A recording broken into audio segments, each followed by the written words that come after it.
All right, the year was 2020, Kevin Stefanski's first season as Cleveland's coach. And it's 2020, it's COVID, it's weird. And he and Njoku clashed over just about everything. And Njoku says, I want a trade, but they stick with him. Andrew Berry has it just is like, no, we're not doing it because he took him in the first round in 2017, a huge athlete from Miami. So he sticks with him, picks up his 5th-year option. Then, before the 2022 season, gives him a 4-year, $54 million deal. His 2020 year was really solid, but now in 2023, it has been incredible. And he is the reason, not the reason, but he's like the pitcher of the Cleveland Browns and what they've been able to overcome and where they are now, just flourishing in all aspects. If you're new to the channel, we make videos for teams that don't get the love nationally like they should. Cleveland Browns being one of those teams. We're Detroit Lions fans, but we love covering the Browns, especially because we just feel that that connection. Two similar franchises, both going in the right direction. So the Browns quietly made a move back in 2020 that's really paying off now. In 2020, they wanted to get rid of, or Njoku wanted out of Cleveland, but Cleveland's like, no, no. And Cleveland should have gotten rid of him because they drafted his replacement. He wasn't what you thought he would be. But the good news was he was on his rookie contract. He wasn't costing them much. So they were able to just say, you're going to be fine. It was a very smart move to hold on to Njoku. By the way, in the comments, let me know your thoughts on Njoku, Cleveland Browns fans, because I'm sure you were frustrated with him in the beginning because he is a freakish athlete, tight end position. Back when the tight end position, you had the Gronks, Aaron Hernandez was just kind of leaving. They had that two-headed monster at tight end, and tight end really evolved into something that it wasn't 20 years ago, right? It just was like this new thing has really come about. So you get Njoku, and it's like, let's go. Like, this is the guy that's just going to make it happen. So let me know your thoughts in the comments. But now Kevin Stefanski gives him the game ball a couple weeks ago, and just like this, I couldn't think of a better teammate, a better guy to be around, the whole thing, right? He's really grown up. So he was 20 years old when he was drafted, and now he's been in the league 7 years or so, and really is a huge part of not only on the field, but off the field. So he's blossomed into the NFL's one of the best tight ends and best kept secrets. I agree with that. You've forgotten about this guy, and I really like him, even if that's possible. 6'5", chiseled Michelangelo body with braided blonde hair and an outgoing personality has made him revered by teammates and a fan favorite.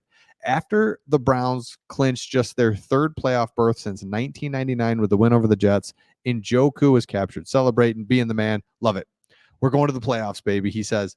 And so watching it and doing two other things, watching it and doing it were two different things.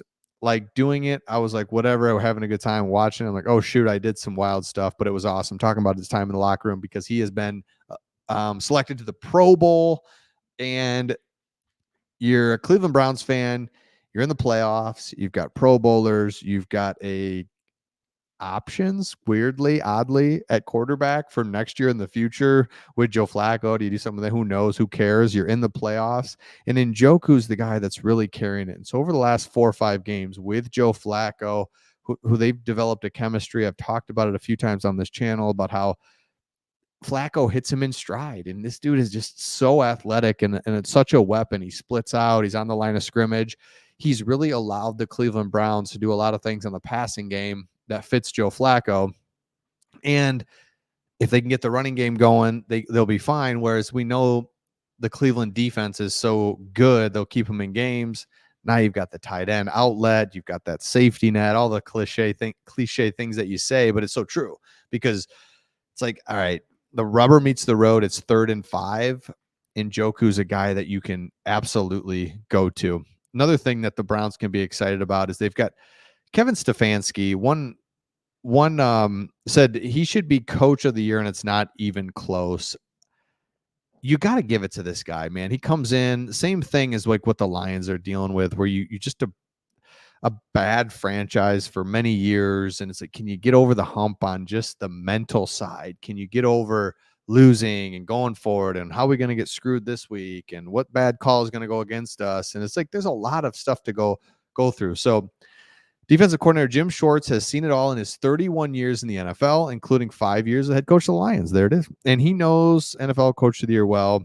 This year, he doesn't says, look, I think he's Coach of the Year. I don't think it's close. He's just a steady hand with a team. You guys ever see the movie Wag the Dog? Remember that? When he was like the movie producer and things would go bad and the whole project they were having, it was a disaster. There'd be something going on. He'd just keep you going. You think this is something, this is nothing. And then he talks about the bad things that can happen and then how he's just been steady and been right there. Having coached the Lions, he knows how difficult it is. Oh boy, I could talk about that for hours. Stefanski's case, he lost the starting right tackle, Jack Conklin, week 1, Nick Chubb, week 2, Deshaun Watson most of the season, 5th quarterback on Sunday, and Jeff Driscoll, 4th and 5th offensive tackles, the injuries, the AFC North, the challenges there, right? I mean, even if healthy, it would have been a difficult season. It would have been hard, but the Browns have somehow made it look easy. They're staying in games that they shouldn't be in. That you go to play a team that's very good, and the Browns lose on a last-second field goal or whatever. Right? I'm making that up. I don't know if that really happened, but my point is that from the outside perspective, it's like, wow, the Browns we're right there. They're beating teams that you didn't expect, that they shouldn't have. That the 49ers, oh, okay. They just keep winning games, and it's so exciting. If you're a Browns fan, again, it's yes, you're excited about this season, of course, but now it's just like we're going to be generally pretty good going forward, right? Like we've got Andrew Berry, we've got Kevin Stefanski, we've got a good defense, we've got guys that are younger. Even like Njoku's 27. It's not like he's 34. You've got blue chip players, and then clearly you have depth and ability to find players as they come up. So again, we're Detroit Lions fans, so we know what it's like to just kind of be battling it out. A lot of you put in the comments, wouldn't it be awesome to see a Lions and a Browns Super Bowl? Yes, it would. It would be cool. I don't know if it'll ever happen. It could. And really, the Browns, if I had to bet on a team to come out of either side, right? Who's more likely to be in the Super Bowl, the Lions or the Browns? I would pick the Browns. Let me know your thoughts in the comments on that. Just because of the Browns defense. The defense is just really well coached. Good players on the defensive side that can hold a Ravens team, just somewhat in the game, keep you in the game. Flacco can make some plays. Excited for the playoffs and can't wait to watch that. So let me know your thoughts in the comments, and we'll see all of you on the next one.